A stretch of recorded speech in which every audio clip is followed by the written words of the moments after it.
बिस्मिल्लाहिर्रहमानिर्रहीम। अस्सलाम वालेकुम नाज़रीन, प्रोग्राम सिटी 10 में मैं हूं आपकी मेज़बान अना यूसुफ। उम्मीद आप सब लोग ठीक ठाक होंगे।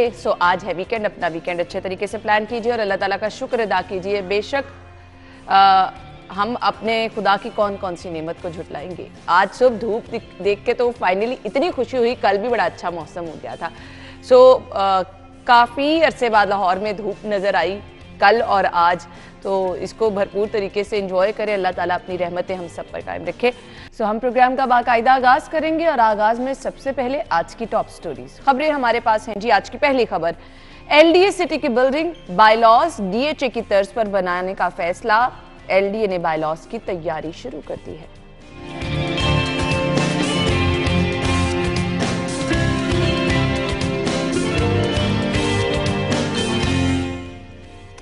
और जी, शहर में 2026 में पानी खत्म होगा, टैंकर्स चलेंगे। लाहौर हाईकोर्ट का वासा को बड़े घरों में मीटर लगाने की हिदायत। नून लीग आम इंतखाबात के लिए आज अपना मंशूर पेश करेगी। बिजली के भारी बिलों में रिलीफ, मुफ्त इलाज, रोजगार, किसानों की तरक्की मंशूर का हिस्सा। और इसके बाद ऑरेंज लाइन मंसूबा शमसी तवानाई पर मुंतकिल करने में दुश्वारी क्या है, ये भी आपको बताएंगे।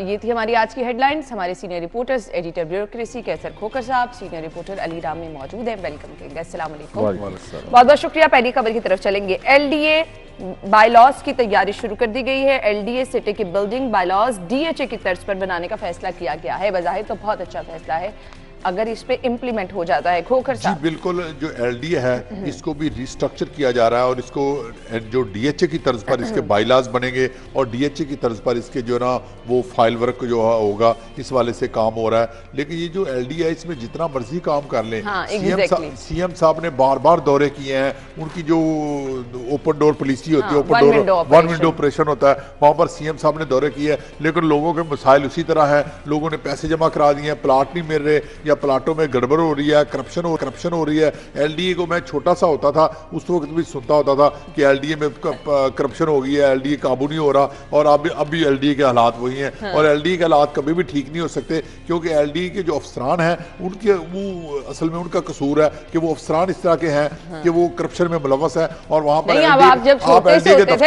अफसरान तब से वो तो नहीं है, लेकिन चेंज हो रहे हैं, लेकिन काम उसी तरह हो रहा है। एलडीए के दफ्तर के बाहर चले जाए तो वन विंडो ऑपरेशन के बाद आपको टूट मिलेंगे जो आपको कहेंगे कि हम आपका काम करा देते हैं, और वो फिर पैसे आपसे पकड़ेंगे, अंदर जाकर अमले से मिले होंगे और अमला जो है ना वो बकायदा तौर पर हमने तो ये सुना है कि हर स्टेप पे आपसे पैसे लेने वाले लोग खड़े होते हैं और जो काम आपने कराना होता है उसमें आपको इतनी मुश्किल हो जाती है, महीनों उस काम को लटकाया जाता है और इन दी एंड 10 मसाइल बता दिए जाते हैं। तो आवाम की मुश्किलात कैसे हल होगी? जब तक आप पैसे नहीं लगाएंगे, न जाने कौन कौन से मसाइल आपके सामने ऐसे ही है। आपके नाम के नीचे जेर जबर भी नहीं है तो वो भी नुक्ता निकाल देंगे। नुक्ताचीनी ऐसे की जाती है जैसे कि रुकावट डाल दी जाए किसी भी फाइल के अंदर। तो हमेशा सरकारी अली, हम बात करते हैं पेपरलेस सिस्टम की, हम बात करते हैं ऑनलाइन होने की, पूरी दुनिया की हम मिसालें देते हैं। यहाँ पर ये माफिया ये सब कुछ होने देगा? मुझे ये बता दें। हमारी गलतियां भी कि हम डिले बर्दाश्त नहीं करते। अब पूरी दुनिया में अगर फाइल सिस्टम चलता है, अगर वहाँ पे ट्रांसपेरेंसी के साथ काम हो रहा है तो उसमें कुछ डिले भी होता है। जब आपकी 1000 फाइल पड़ी होगी और उसमें उन्होंने अपने इसको टाइम ड्यूरेशन के साथ देखना होता है। हमें यहाँ होती है जल्दी। हम कहते हैं कि हमारा काम बस जल्दी से हो जाए कि हमें दोबारा चक्कर ना लगाने पड़े। तो उसी को मद्देनजर रखते हुए पे हम अपनी फाइल के साथ एक रोकड़े की पर्ची लगा देते हैं ताकि वो फाइल जो है वो रुके ना, वो फाइल चलती रहे। तो लिहाजा कुछ हमें भी गलती हैं, तो यकीनन जो वहाँ पे टेबल के पीछे लोग बैठे होते हैं उनको भी चाहिए कि वो इस तरह का काम ना करें। लेकिन क्या करें, मजबूरी है। महंगाई कितनी होगी वो भी यही कहते हैं कि बिजली का बिल देखें कितना हो गया, डॉलर देखें तो डॉलर के हिसाब से जो उसको अलाउंस का नाम दिया जाता है कि आप हाथ मिला के अलाउंस जो है वो उसको दे दें। तो ये सिलसिला कभी ख़त्म नहीं हो सकता। ख़त्म होगा तो आपको ऊपर लेवल से ही ख़त्म करना पड़ेगा। अब आप खत्म करने की कोशिश भी करेंगे ना, तो मुझे सिर्फ ये बता दें कि माफिया इतना स्ट्रांग है। एक के बाद एक सीएम साहब ने भी यहाँ पर जाके राउंड किए हैं। डीजी एलडीए जो कमिश्नर साहब भी हैं उनको भी कहा है कि मैक्सिमम लोगों को सहूलत दी जाए, कंट्रोल से बाहर रहेंगी। देखिए सिंपल सी बात है, माफिया को कैसे आप तब्दील करेंगे? अब आपके जहाँ आवे का हवा ही बिगड़ा हुआ है वहां तो फिर आवे का हवा बिगड़ा, अगर आप सारे उखाड़ के रख भी दें हाँ। तो फिर काम कौन करेगा? सही बात है, मैं एग्री करती वो हूँ लोग आपसे। काम के अंदर इतने रश बस चुके हैं कि उनको फाइलों का पता है कि कहाँ से फाइल निकालनी है। तो लिहाजा जब आप किसी जगह पे माहिर समझे जाते हैं, एक्सपर्ट हो जाते हैं, तो फिर वहाँ से आपको निकालना बहुत मुश्किल हो जाता है। ऐसे ही है, हमारी तो दुआ है कि ये काम सिस्टम ख़त्म हो, लेकिन ये मुमकिन नहीं है, है, क्योंकि जब तक हम गैर कानूनी काम अपने नहीं करवाए, अपना करवाने बंद नहीं करेंगे, तब तक ये काम चलता रहेगा। जब अना या खोकर साहब अपनी को गैर कानूनी फाइल मेरे पास लेकर आए, अली हर जगह पर एक सिस्टम होता है ना, आप मॉनिटर कर रहे होते हैं, कैमरास लगे होते हैं, ये इतना बड़ा इदारा है, मतलब जो मर्जी कर ले, कोई क्या हो गया आपको, कोई जो मर्जी कर ले, जो मर्जी कर ले।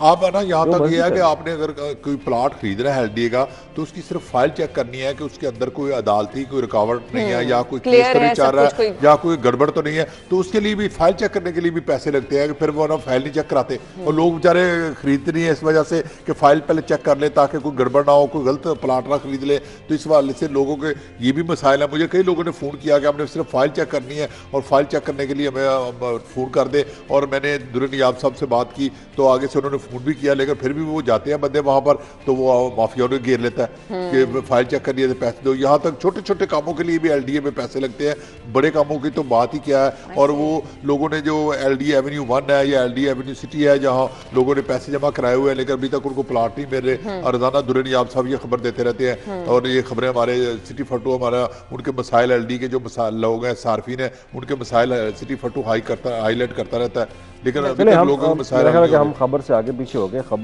खबर तो अच्छी है कि अगर आप डीएचए के बायलॉज अपना अगर रहे हैं, हो जाए तो अगर फिर हो जाए बिल्कुल तो ठीक है। अगर आप बायलॉज को अपनाते हैं, लेकिन फिर मसला वही जो हम अब डिस्कस कर रहे हैं करप्शन का, कि क्या वहाँ पे तो इस तरह की चीज़ नहीं है, वहाँ पे तो उनका ऑनलाइन सिस्टम है।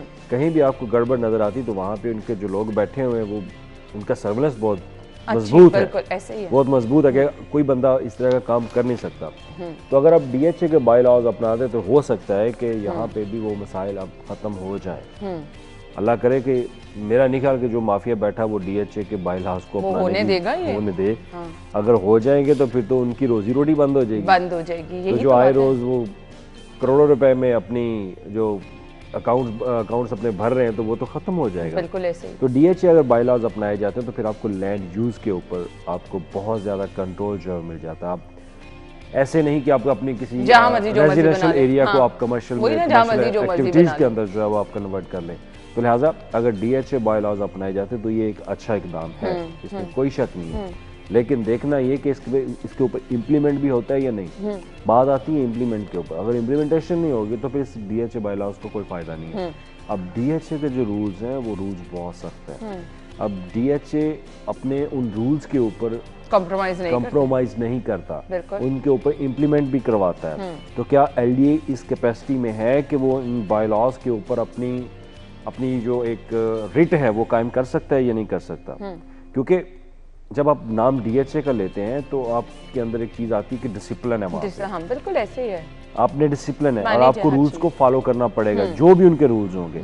जब आप एलडीए का नाम लेंगे तो एलडीए यार ये तो वही सरकारी बाबू अफसरान ही बैठे हुए हैं ना, पैसा लगाएंगे घेर लेंगे, ऐसे ही वैसे ही वो एलडीए में तो आपको पता है खत्म होती है। एलडीए वही ना, जहाँ से बात हमने शुरू की, एलडीए में तो आपको पता है कि जो भी काम कराना है कोई गैर कानूनी में, भाई हम पैसे देंगे हमारा काम हो जाएगा। जबकि दूसरी तरफ अगर आप कॉपी करने जा रहे हैं डीएचए के बायलॉज को, तो वहाँ पे तो अली ये चीजें पॉसिबल ही नहीं, वहाँ पे पॉसिबल है ही नहीं, मुमकिन ही नहीं। क्योंकि मैंने पहले आपको बताया कि उनका सर्विलेंस मॉनिटरिंग बहुत तेज है उनकी।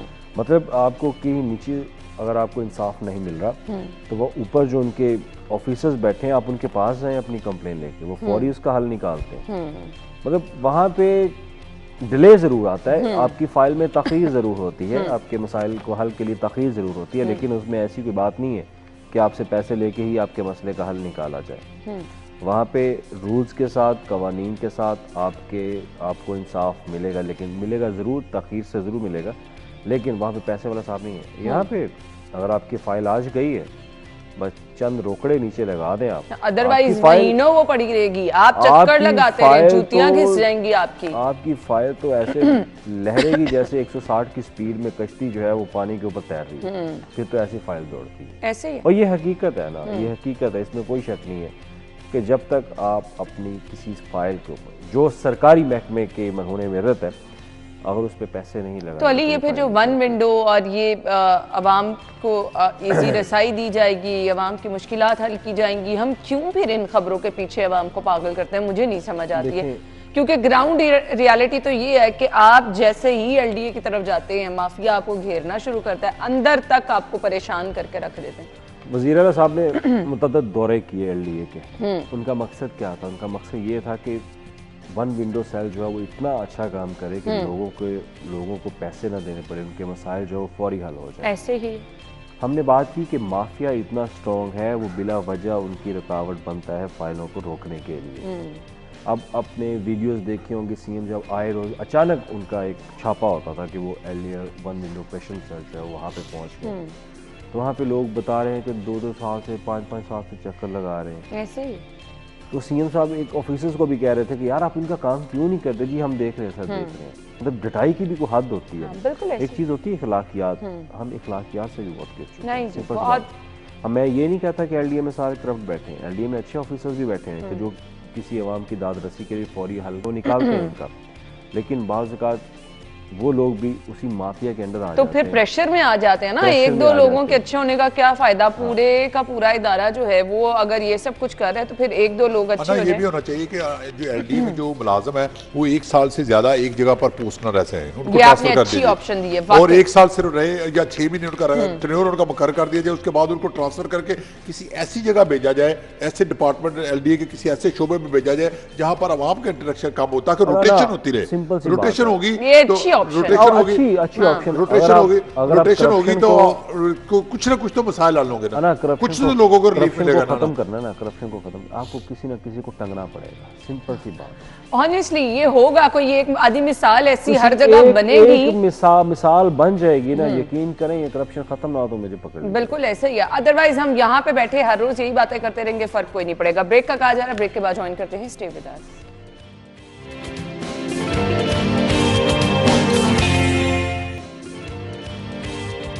Welcome back. लाहौर ये खबरदार हो जाएं, पानी का इस्तेमाल वाकई सोच समझ के करें। लेकिन सवाल ये पैदा होता है कि हम आप जितनी मर्जी अपनी रिस्पॉन्सिबिलिटी समझ लेंगे, पानी का इस्तेमाल जो है वो सोच समझ के करेंगे, बाकी लोग अगर नहीं करेंगे तो क्या होगा? वो ये होगा कि 2026 में पानी ख़त्म होने वाला है और कराची की तर्ज पर यहाँ पर भी टैंकर्स चलेंगे। वासा की जानिब से बड़े घरों में मीटर लगाने की हिदायत कर दी गई है। लाहौर हाई कोर्ट की जानिब से ये कहा गया है। जी बिल्कुल, लाहौर हाई कोर्ट ने ये जजमेंट दी है कि लाहौर का जो पानी है 2026 में ख़त्म हो जाएगा और शहर में टैंकर चलेंगे।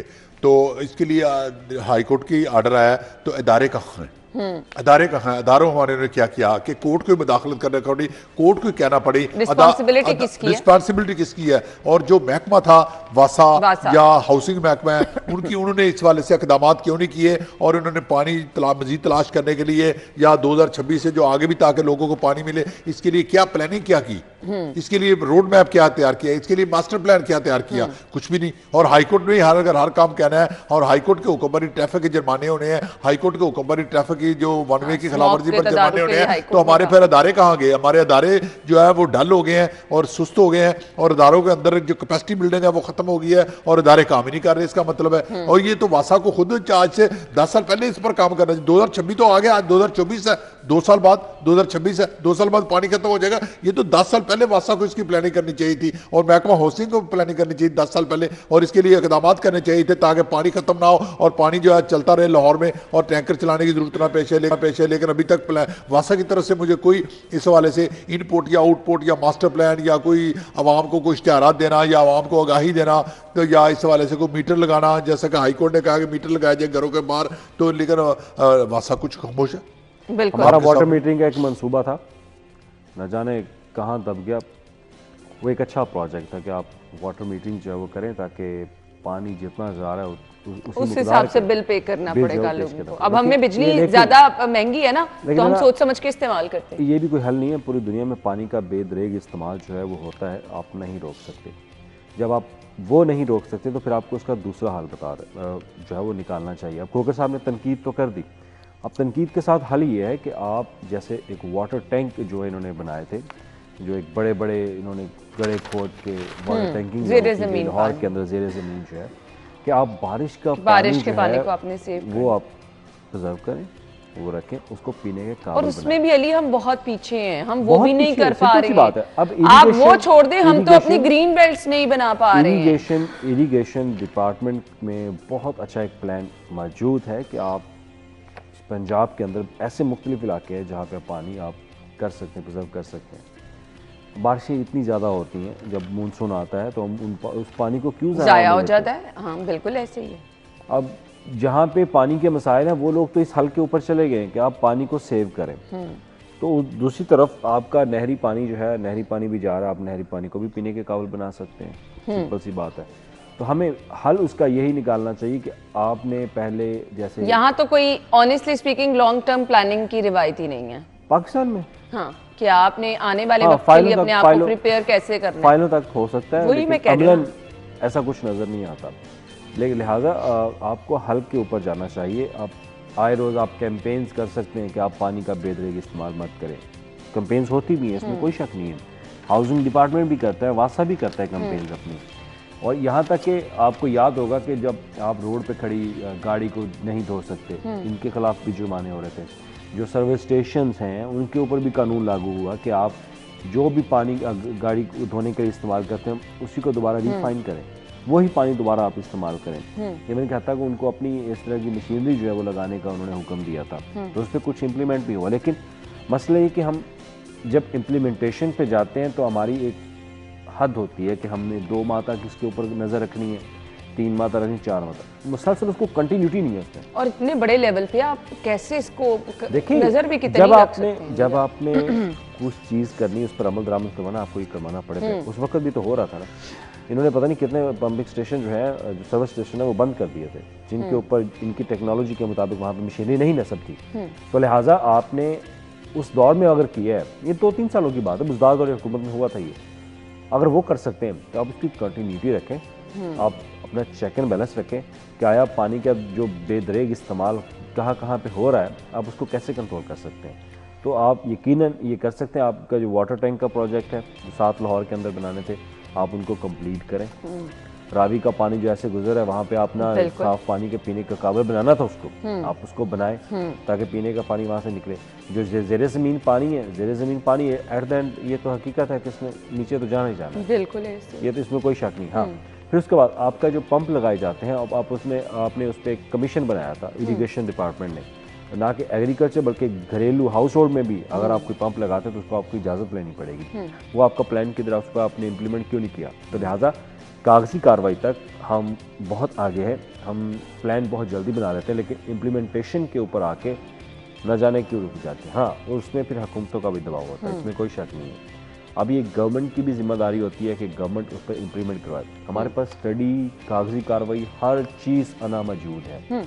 नहीं है तो वो है कि अमलन उसके ऊपर कोई कार्रवाई हो, वो नहीं है। बिल्कुल। और जैसे मैंने कहा कि वाटर कमीशन बना हुआ है, वाटर कमीशन का काम ये कि पानी के बेदरेग इस्तेमाल को रोकना है। क्या कर है? कुछ भी नहीं रोकना है, कोई काम मैंने नहीं देखा उनका कोई काम।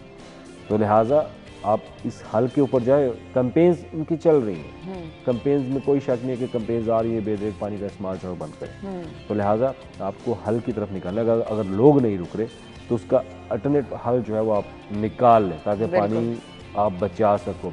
और यकीनन लाहौर एक बड़ा शहर है, यहाँ पे आबादी भी जो है वो बढ़ती जा रही है, तो आपको इंडस्ट्री के ऊपर भी तवज्जो देनी होगी। बिल्कुल। इंडस्ट्रीज के अंदर जो पानी इस्तेमाल किया वो किस तरह किया जाए, उसका क्या मैकेनिज्म होना चाहिए। अदरवाइज वाकई आने वाले दिनों में हालात ये हो जाएंगे।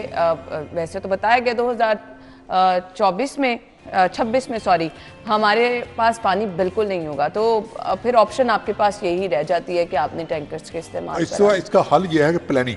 हाँ, वही तो कह रही हूँ, प्लानिंग मौजूद है, प्लानिंग मौजूद है, उस पर अमल किया जाए। बिल्कुल। मुझे अभी ब्रेक के बाद ज्वाइन करते हैं।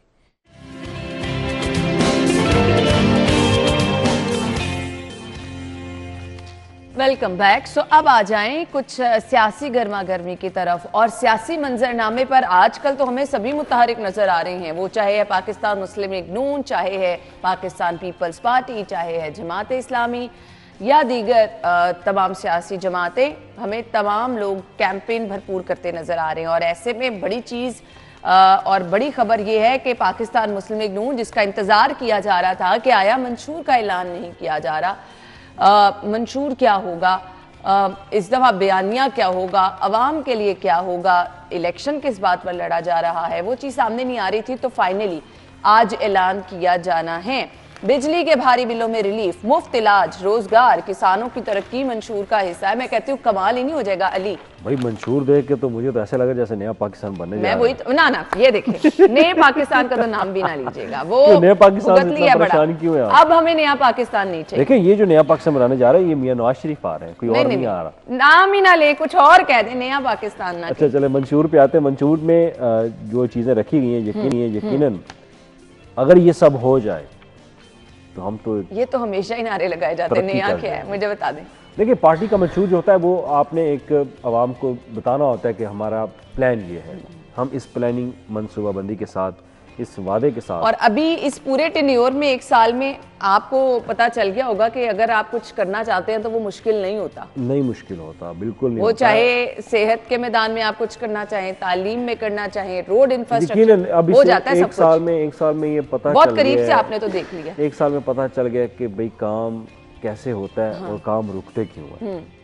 अच्छा रुकते क्यों है ये भी पता रुकते चल गया। क्यों है ये भी पता चल गया, और काम जल्दी होते कैसे, जल्दी कैसे होते हैं वो हमने अपने सीएम को देख लिया कि वो कैसे काम तेज करवाते हैं। उन पे तनकीद भी की गई कि जनाब आए रोज दौरों से कोई फर्क नहीं पड़ता, ये दौरे होते रहते हैं। लेकिन उन्होंने फिर का जवाब भी दिया कि मुसलसल दौरों का मकसद ये नहीं है कि वहाँ पे आके वीडियो बनाना, ये लोगों को दिखाना। मुसलसल दौरों का मकसद ये है कि फॉलो अप लेना। जब आप इस तरह का फॉलो अप लेते हैं, मॉनिटरिंग करते अभी हैं। बहुत सारे तो ऐसे भी दौरे होते हैं पर ऑफ रिकॉर्ड में दुरे नायाब ये चीजें बताते रहते हैं जो मंजर आम पे नहीं आते, जो मतलब जिनकी वो कवरेज भी नहीं होती। तो लिहाजा अब ये चीज समझ आ गई है कि काम रुकते क्यों है।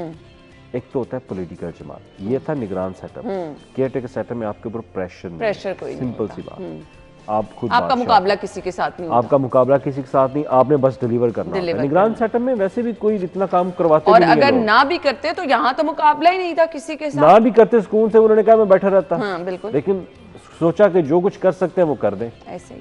लेकिन काम करके ये भी दिखाया कि लोग ये ना समझे कि काम होते नहीं है, काम हो जाते हैं। डिपेंड करता है कि आपने काम लेना कैसे है।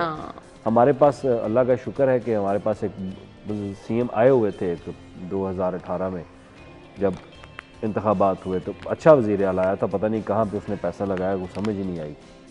तो लिहाजा आपको तो सब पता है उन्होंने भी कहाँ पैसे लगाए। ये जो मंशूर है, इस मंशूर पे आ जाते हैं, फिर बात आगे निकल जाएगी। अगर नवाज शरीफ की गवर्नमेंट आ जाती है या पंजाब में सीएम कोई धड़ल्ले वाला आ जाता है तो फिर इस पर अमल दरामद करवा लेना तो खुदा की कसम पाकिस्तान के मसाइल हल हो जाए। लेकिन ना ये जो मैंने देखा है मंशूर, इसमें सारी बातें गोलमोल है, कोई वाजे नहीं है। बिलावल भुट्टो गोलमोल है, उन्होंने कहा है स्कैन कोड करें, मजीद तफसीलात जाने आपको। पीपल्स पार्टी ने मंशूर दिया कि 300 यूनिट तक बिजली फ्री दी जाएगी। मुमकिन ही नहीं है। यहाँ लिखा होगा सस्ती बिजली देंगे, सस्ती गैस देंगे। लेकिन 1 मिनट, वो वाजे मंशूर है, आपने बात मान ली। बिल्कुल बिल्कुल, वो इस तरह का वाजे मंशूर होना चाहिए कि 300 यूनिट तक बिजली फ्री हो। अगर महंगाई है तो महंगाई किस तरह कम हो, बेरोजगार हो लोगों को, उन्होंने कहा कि हम रोजगार के लिए लोगों को रोजगार देंगे और इतने पैसे देंगे, बेरोजगार लोगों को पैसे देंगे। लेकिन इन्होंने वादे नहीं किया।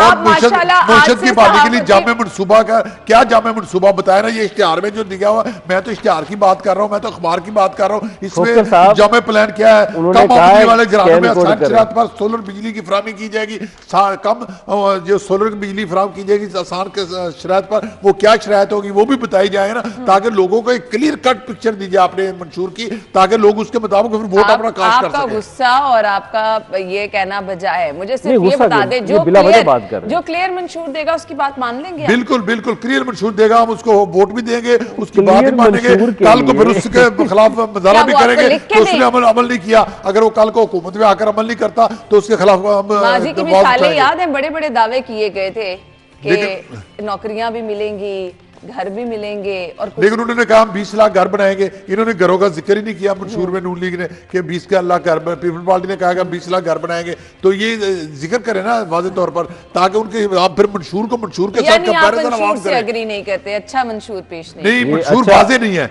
वाज़ेह नहीं है, क्लियर कट बताएं। अगर सस्ती बिजली है तो सस्ती बिजली कितनी देंगे? 300 यूनिट तक पीपल पार्टी ने ऐलान किया, 300 यूनिट तक फ्री यूनिट होंगे, तो ये कितनी यूनिट बिजली होगी? नहीं तो पीपल्स पार्टी या नून लीग या दीगर जमातें कहाँ से बिजली देंगी खोखर साहब? लेकिन कोई मंशूर तो होना चाहिए ना। हाँ, मंशूर में जिक्र तो होना चाहिए। मंशूर में जिक्र होना चाहिए। ये मंशूर में जिक्र नहीं है। मतलब आपके पास वोट डालने के लिए कोई तो बहाना होना चाहिए। नहीं बहाना नहीं, एक क्लियर कट पॉलिसी होनी चाहिए, मंशूर होना चाहिए। खोखर जिससे साहब, लोग ये फिर वोट अखबार डाल का सकें। इश्तिहार है, पॉलिसियों पर इसमें अमल पॉलिसी दरामद हुए। पूरी कैसे दे दे वो, उसके लिए आपको उनकी बुक पढ़नी पड़ेगी कि बिल्कुल उनका ऐसे ही। प्लान क्या है। उन्होंने लिखा हुआ है कि स्कैन करें और खबर हमारे में तो मैनिफेस्टो इतनी पे चीज चले आ जाएं। जाएगी।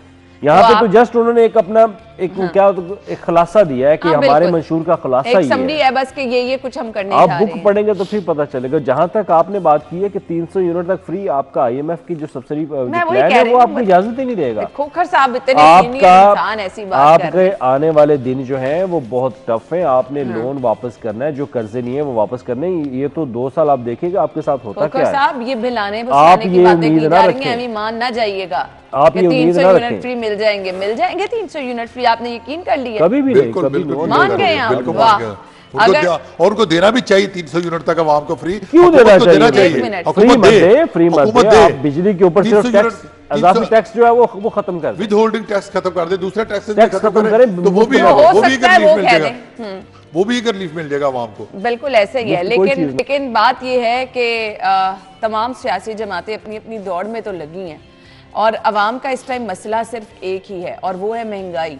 अवाम कहती है ये मसला हल हो जाए तो हम उस सियासी जमात को वोट देंगे। अलबत्ता एक लोगों का ग्रुप वो भी है जो कहता है कि हमने तो वोट देना ही नहीं है, हम वोट क्यों दें।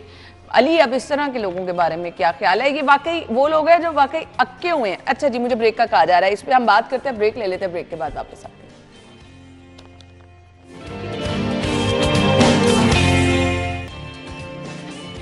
Welcome back. सो बात कर लेते हैं उस आम आदमी की जो कहता है मैं तो किसी को वोट नहीं दे रहा। अली, देखिए वोट तो देना चाहिए।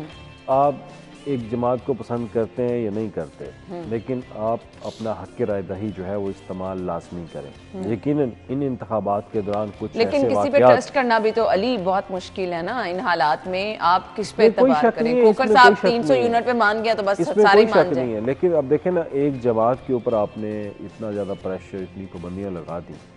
अब उस जमात का सपोर्टर जो अगर उस जमात को ही सपोर्ट करना चाहता है वो निकले ज़रूर। वही ये ना समझे कि अगर उनका लीडर जो है वो जेल के अंदर है, उनके इंतखाबी निशानात जो है वापस ले लें, लेकिन आप वोट के लिए निकले जरूर।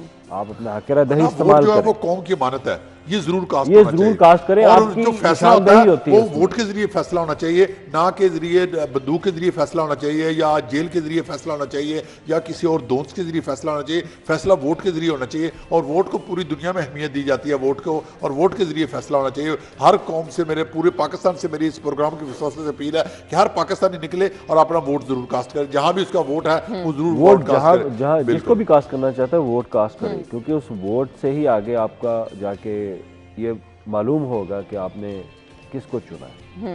जीतने वाली जमात को किसने चुना है और हारने वाली जमात के कितने वोट हैं, ये काउंट हो रहे हैं। क्योंकि एक जमात के ऊपर पाबंदियां लगाकर लोग अभी भी चाहते हैं कि उन लोगों को जितवाया जाए, तो लिहाजा आप अपना वोट कास्ट करने ज़रूर निकलें। यकीनन आपके दिलों के अंदर जो है वो बहुत ज़्यादा तलखी होगी, आपके अंदर गुस्सा होगा, लेकिन वो गुस्सा आपने वोट से निकालना है। तो आप ज़रूर निकलें, जो आपकी नज़र में बेहतर है आप उसको वोट कास्ट करें, जो डिलीवर करता है उसको वोट कास्ट करें, जो डिलीवर नहीं करता उसको भी देखें। सिंपल सी बात है, हमें तो डिलीवर करने वाले बंदे चाहिए ना। तो हर सियासी जमात इस कोशिश में है कि वो जितना मंशूर अच्छे से अच्छा पेश करके वोटर्स को अट्रैक्ट कर सकते हैं तो वो करें। जैसे खोखर साहब के लिए एक ही अट्रैक्शन बची है, वो है 300 यूनिट। 300 यूनिट दूसरा यूनिट दूसरा कल बिलावल भुट्टो जरदारी ने ट्वीट किया है कि मैं प्राइम मिनिस्टर का उम्मीदवार हूं, नवाज शरीफ प्राइम मिनिस्टर का उम्मीदवार है, मेरे साथ मुनाजरा करें, आकर दोनों डिबेट करें। ये भी होना चाहिए, दोनों एक टीवी चैनल पर आए या किसी जगह इकट्ठे हों, दोनों से अवाम सवाल करें और बताएं कि आपका भी मंशूर क्या है, आपका मंशूर क्या, आप अवाम के लिए क्या करेंगे, आप अवाम के लिए क्या करेंगे, आप पाकिस्तान के लिए क्या करेंगे, आप पाकिस्तान के लिए क्या करेंगे। दोनों के व्यूज लिए जाए, नवाज शरीफ प्राइम मिनिस्टर का उम्मीदवार है उससे भी व्यूज लिए जाए, बिलावल भुट्टो से भी। ये होना भी चाहिए, होना भी चाहिए, ये होना चाहिए। अवाम का हक है ये जानना कि आया जिनका वो इंतखाब कर रहे हैं, जो वो कैसा बंदा है, वो अवाम के लिए, पाकिस्तान के लिए क्या करेगा, क्योंकि सबसे पहले पाकिस्तान होना चाहिए, बाद में कोई और बात होनी चाहिए। बिल्कुल ये डिबेट होनी चाहिए, डिबेट में पता और ये डिबेट बहुत जरूरी है ना। डिबेट प्रेसिडेंशियल इलेक्शन होता है ना यूएसए का, उसमें डिबेट होती है, पब्लिक बैठी होती है, दोनों सदूर जो उम्मीदवार होते हैं जिनको नामजद किया गया होता है वो आके मुनाजरा करते हैं, वो अपना अपना जो भी मंशूर है, अपना अपना लाए अमल जो है वो किस तरह मुल्क को बेहतर करना चाहते हैं वो अपना पेश करते हैं। अगर बिलावल भुट्टो जरदारी साहब ने ये अगर एक मुनाजरे का चैलेंज दिया है तो मियाँ साहब को कबूल करना चाहिए, मियाँ साहब को उस मुनाजरे में खड़ा होना चाहिए, वो आए वो बताएं कि उनका मंशूर क्या है। देखिए जिन लोगों का बिलीव है कि नून लीग ने डिलीवर किया वो बिलीव करेंगे, इसमें कोई शक नहीं है। जिनका बिलीव है कि पीपल्स पार्टी जो है वो मुल्क में तब्दीली ला सकती है तो वो उनके ऊपर बिलीव करेंगे, लेकिन मुनाजरे से आपको एक चीज़ क्लियर हो जाती है।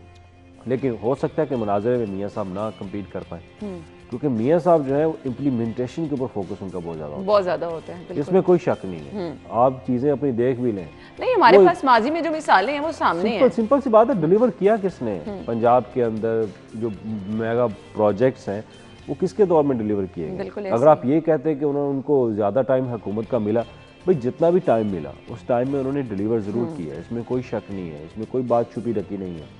आपके पास भी टाइम था, आपने सिर्फ एक गांव के ऊपर तवज्जो दी, आपने मखसूस इलाकों के ऊपर तवज्जो दी, तो ऐसे तो काम नहीं होते। आपने सबको साथ लेके चलना होता है, सबके साथ मिलके आपने काम करना होता है, लेकिन आपने तो क्या मियाँ साहब ने, शबाशी साहब चलिए अब लोग तो सोच रहे हैं नारे वादे दावे हर कोई कर रहा है, अब ये मौसम ही ऐसा है। तो खोखर साहब ने तो जैसे सोच लिया कि उन्होंने खोखर साहब का जो वोट है वो 300 यूनिट पे बस वोट कास्ट कर देंगे। ऐसे बहुत सारे लोग हैं जो किसी ना किसी बात पे कायल हो जाते हैं, लेकिन वोट का इस्तेमाल अगेन कह रहे हैं कि ज़रूर करें, ये आपका राइट है, जमहूरी हक है, इसको ज़रूर इस्तेमाल करें और दुआ अल्लाह ताला से करें कि अल्लाह ताला हमारे लिए बेहतरी करे। बहुत बहुत शुक्रिया आप लोगों के वक्त के लिए। नाज़रीन ब्रेक होगी, हेडलाइंस होगी, फिर हम आएंगे शो में।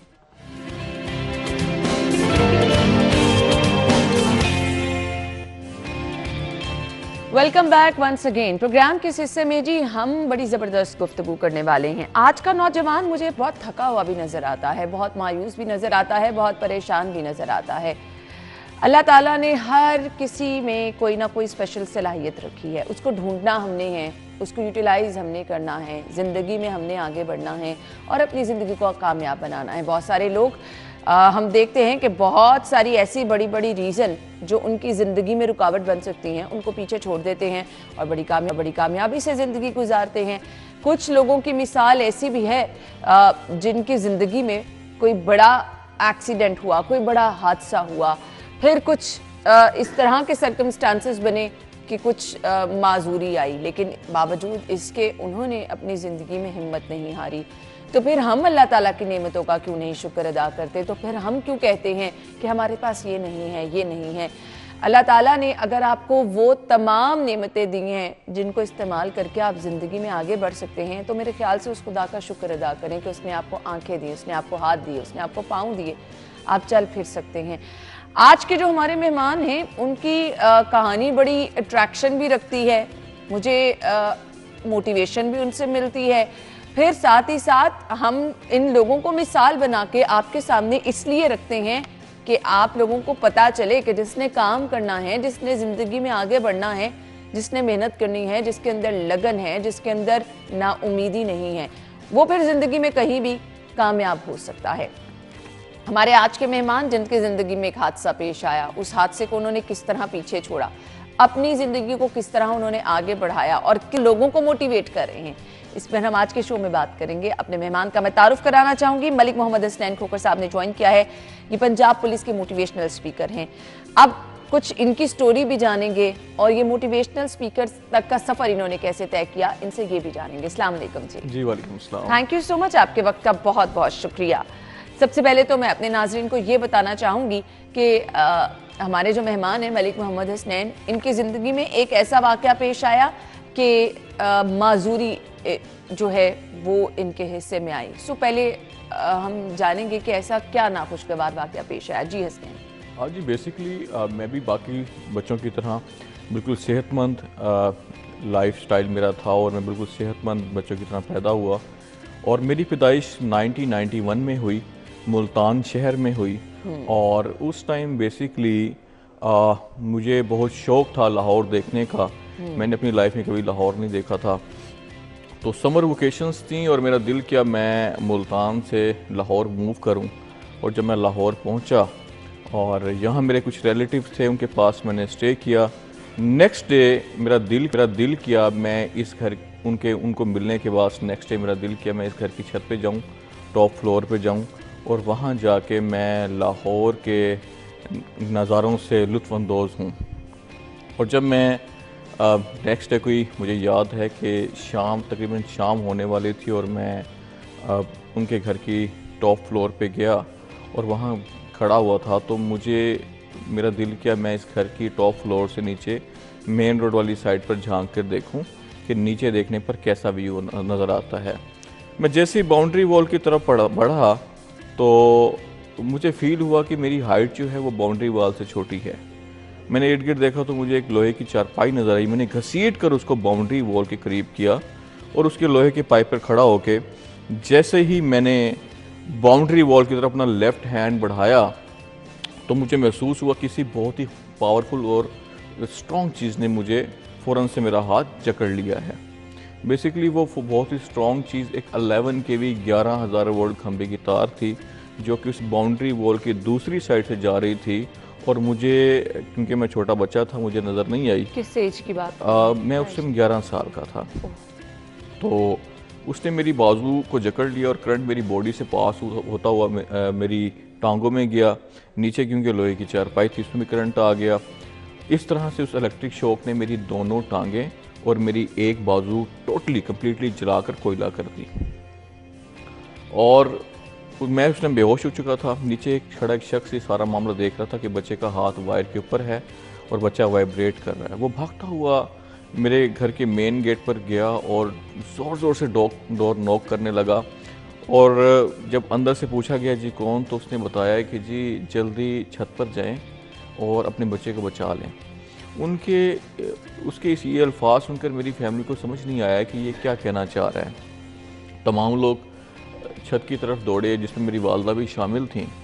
और जब वालदा छत पर आई और देखा कि उनका इकलौता बेटा छत पर बेहोश पड़ा है और उसकी दोनों टांगें और बाजू जलकर कोयला हो चुके हैं, तो वो भी छत पर गिरकर बेहोश हो गई। इस टाइम दोनों माँ बेटा छत पर बेहोश पड़े थे। मेरी फैमिली को समझ नहीं आ रहा था कि क्या करना चाहिए, क्योंकि उनके लिए क़यामत का मंजर था। और उसके बाद उनको समझ नहीं आ रहा था कि पहले किसको संभाला जाए, उस बच्चे को जिसकी दोनों टांगे और बाजू जल के कोयला हो चुके हैं, या उस माँ को जो बेहोश पड़ी है। आखिरकार मेरी वालदा के चेहरे पे पानी छिड़का गया और वो होश में आ गई।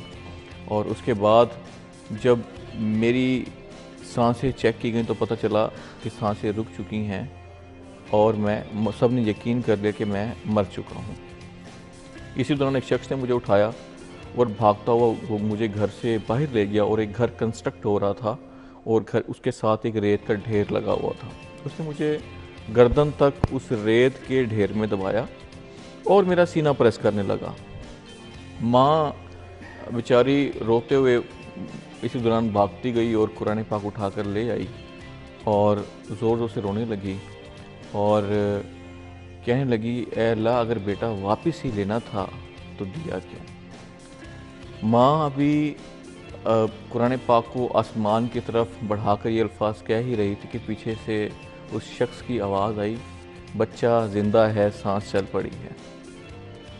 उसके बाद मुझे उठाकर लाहौर के जनरल हॉस्पिटल ले जाया गया और वहाँ जाके मेरा ऑपरेशन किया गया और ऑपरेशन में मेरी लेफ़्ट आर्म बायां बाजू कम्प्लीटली काट कर मेरी बॉडी से अलग कर दिया गया। और जब मुझे होश आया और मैंने देखा कि मेरा बाजू मेरी बॉडी के साथ नहीं है, तो मैं अपनी वालदा से पूछा कि माँ मुझे बताएं मेरा बाजू कहाँ है। जिस पर माँ ने ख़ुद को बहादुर दिखाते हुए जवाब दिया कि बेटा आपका बाजू मौजूद है, इस बैंडेज के अंदर कवर किया हुआ है, इसलिए आपको नज़र नहीं आ रहा। उसके बाद एक हफ्ते बाद दोबारा से ऑपरेशन किया गया और इस ऑपरेशन में मेरी लेफ़्ट लेग बाएं टांग घुटने तक काट के मेरी बॉडी से अलग कर दी गई। और जब मुझे होश आया तो इस बार भी मैंने माँ से पूछा तो माँ ने टाल मटोल से काम लिया। उसके बाद आफ्टर 1 वीक उसके बाद दोबारा से तीसरा ऑपरेशन किया गया और इस ऑपरेशन में मेरी राइट लेग भी काट कर मेरी बॉडी से अलग कर दी गई। और जब मुझे होश हुआ तो मैं बहुत परेशान था कि क्या माजरा है कि जब मैं हर ऑपरेशन के बाद जब भी मैं अपनी आंख खोलता हूँ तो मेरा एक बॉडी पार्ट मेरी बॉडी के साथ सो जो नहीं होता। वो जो वाकया करंट लगने का पेश आया था, आप बिल्कुल भूल चुके थे क्या? जी उस टाइम मैं बेहोश हो चुका था। हाँ। मुझे बिल्कुल याद नहीं था। सही सही। और जब मुझे होश आया तो दूसरी टांग भी मेरी बॉडी के साथ नहीं थी। मैं बहुत परेशान हुआ और वालदा से मैंने नाराज़गी की हालत में पूछा कि माँ मुझे बताएं कि मेरी दोनों टांगे और बाजू कहाँ हैं। जिस पर माँ खुद को मजबूत ना दिखा पाई और फूट फूट कर रोने लगी और कहने लगी कि मेरे बेटा मुझे माफ़ कर दो, मैं आपकी बाजू और टांगे नहीं बचा पाई। डॉक्टर्स ने आपकी दोनों टांगे और बाजू काट दी हैं। और मैंने माँ को सीने से लगा लिया और मैंने कहा माँ आप रोती क्यों हो? मेरी 2 टांगे और एक बाजू कटी है ना, जबकि अभी भी मेरी एक बाजू बिल्कुल सलामत है। कोई बात नहीं, मैं इसके सहारे ज़िंदगी गुजार लूँगा।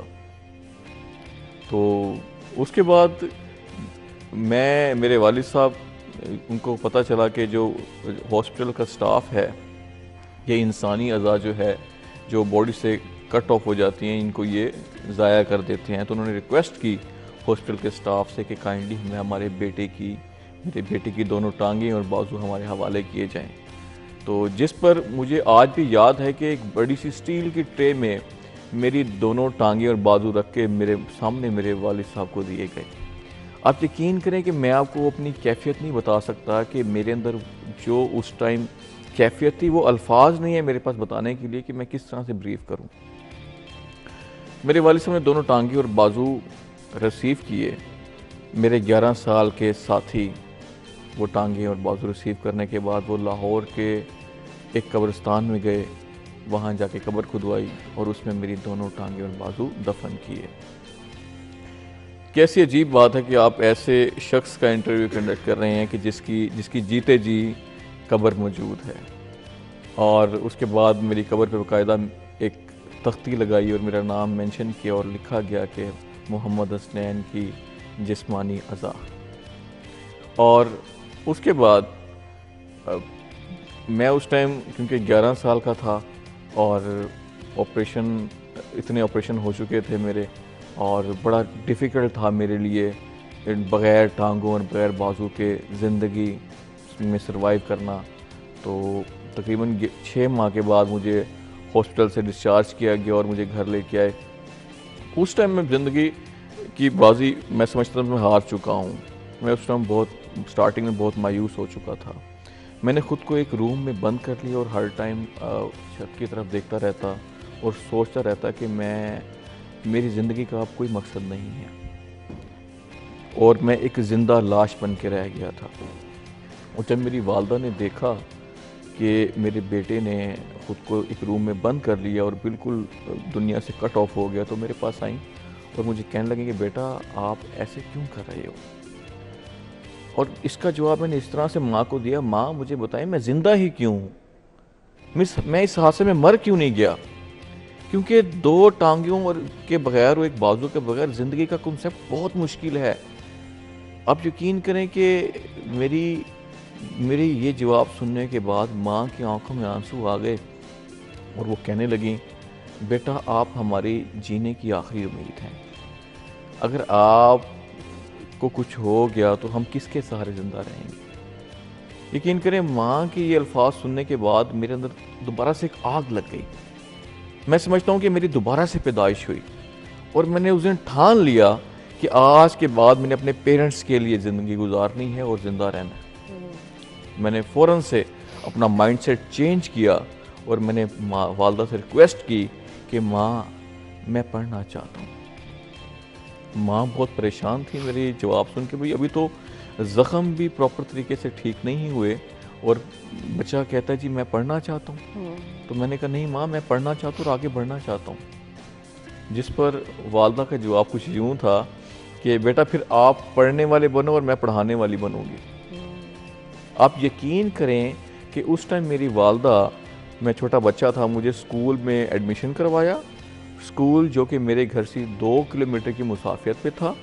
डेली मुझे तैयार करती, गोद में उठाती और गोद में उठाकर 2 किलोमीटर पैदल चलती, मुझे उठा कर स्कूल लेके जाती। मैं अपनी क्लासेस अटेंड करता और जब 2 बजे छुट्टी होती स्कूल से दोबारा से फिर मुझे उठा के वो घर लेकर आती। मैंने इस तरह से मैट्रिक किया है। और जब मैं मैट्रिक में था, 10th क्लास में था, मुझे याद है तो मैंने गवर्नमेंट को अप्रोच किया कि काइंडली मुझे आर्टिफिशियल लिम्स लगाई जाएं, आर्टिफिशियल बाजू लगाई जाए ताकि मैं चल फिर सकूं। गवर्नमेंट ने ऑब्लाइज किया और साउथ अफ्रीका से एक टीम मंगवाई 7 लोगों की जो पाकिस्तान आई, जिसमें 2 फीमेल्स थे और 5 मेल थे। और उसमें एक डॉक्टर थी, डॉक्टर सेंड्रा, जो कि अमेरिकन लड़की थी। और डॉक्टर सेंड्रा बेसिकली एक एक्सपर्ट थी आर्टिफिशियल टांगों की।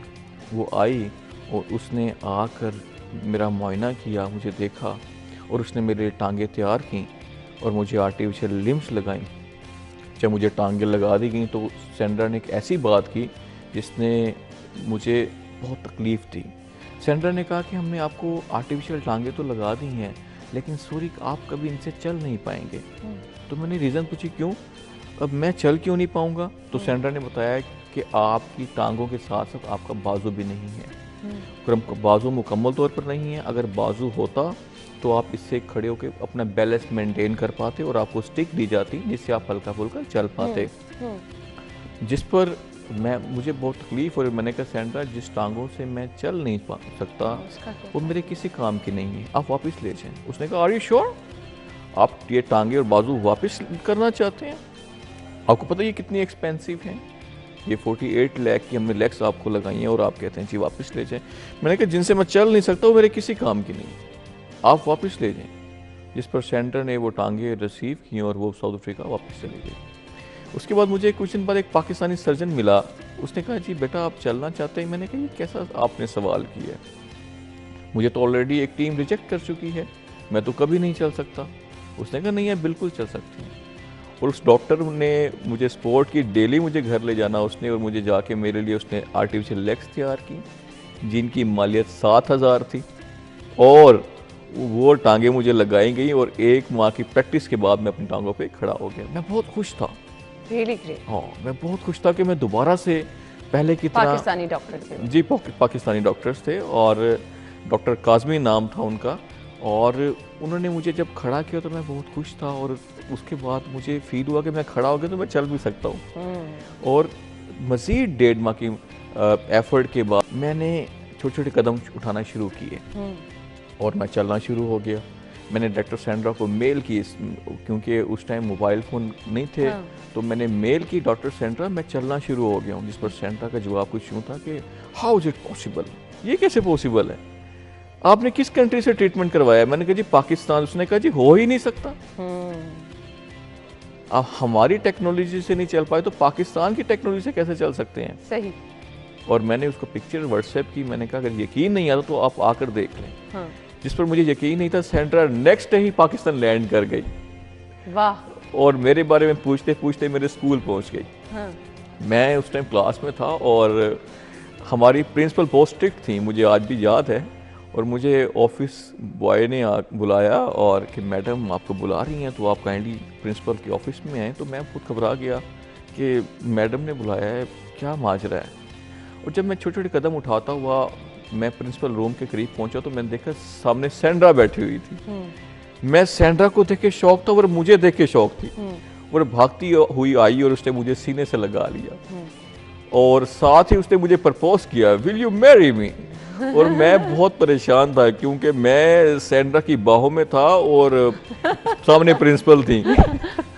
और उसके बाद फिर प्रिंसिपल ने बड़ी समझदारी का मुजाहरा किया। उन्होंने बताया कि हमारे मज़हब में बच्चे की मर्ज़ी के साथ साथ पेरेंट्स की मर्ज़ी भी शामिल होती है। अगर आपने इससे शादी करनी है तो आप इनके पेरेंट्स से मिलें, जाके उनसे बात करें। तो जिस पर सेंड्रा एग्री हुई, वो मेरे घर आ गई और मेरी फैमिली से मिली और उसने कहा कि मेरी मदर को कहा कि मैंने अपनी लाइफ में इतना बहादुर बच्चा नहीं देखा जिसकी दोनों टांगे कट गई, बाजू कट गया। उसके बाद उसने मुझे चैलेंज किया और मुझे चल के दिखाया। वाह, जबरदस्त। मुझे सॉरी यहाँ से ब्रेक पे जाना है, उसके बाद की स्टोरी हम यहीं से कंटिन्यू करेंगे। नाज़रीन ब्रेक लेते हैं, ब्रेक के बाद हम आते हैं।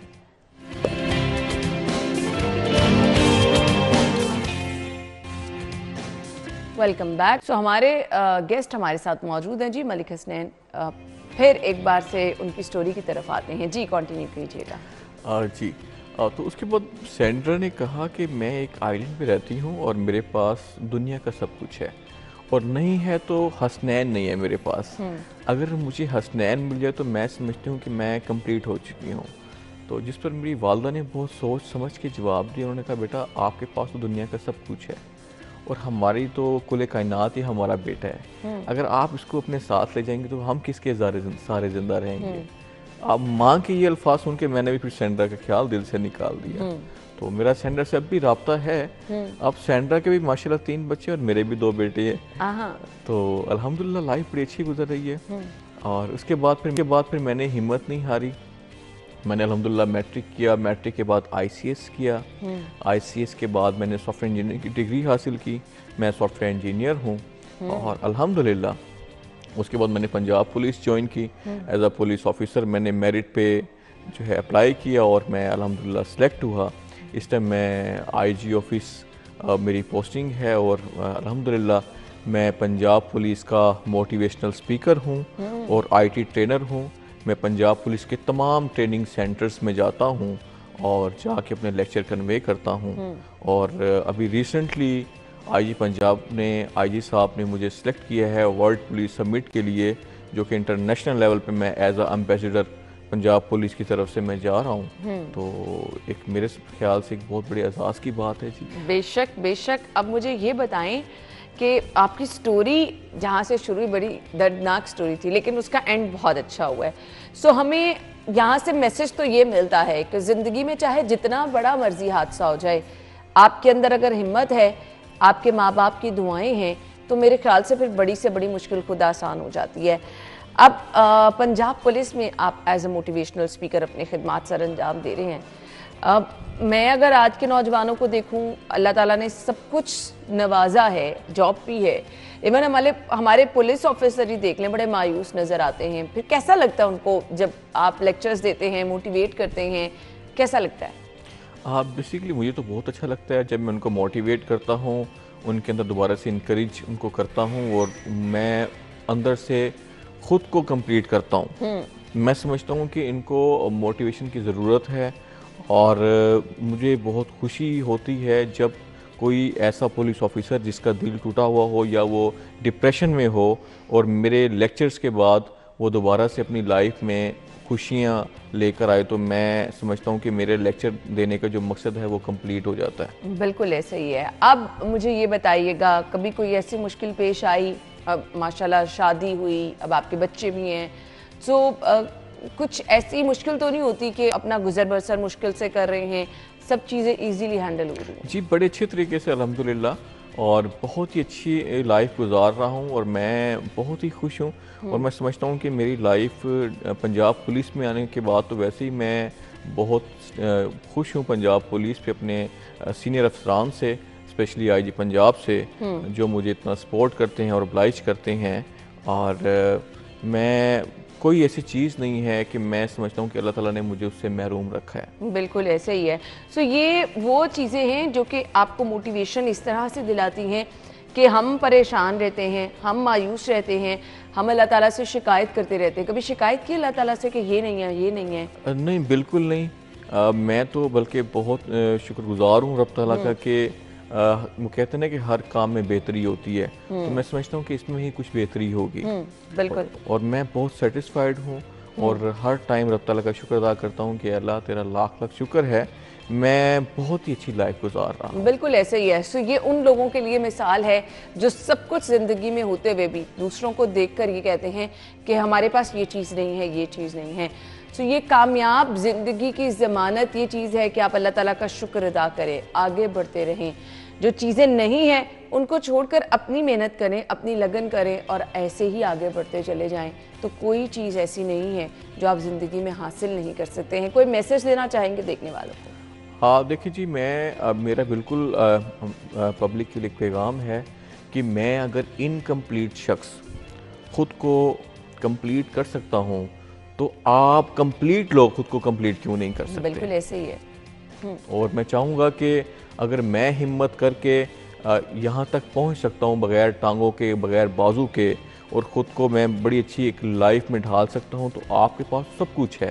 सो प्लीज़ खुद को पहचानें और आगे बढ़ें और अल्लाह ताला आपका हामी व नासिर हो। बहुत बहुत शुक्रिया, बहुत बहुत शुक्रिया आपके वक्त के लिए। नाज़रीन, ये चीज़ें मेरे ख्याल से जहाँ पर हमें अल्लाह ताला का मज़ीद शुक्र अदा करने का मौका देती हैं, वहाँ पर हिम्मत ये भी दिलाती हैं नामुमकिन ज़िंदगी में कुछ नहीं है, और उसकी एक वाज़ेह और ज़िंदा मिसाल आज हमने आपको दिखा दी है। इजाज़त दीजिए, मंडे को मुलाकात होगी। अल्लाह हाफ़िज़।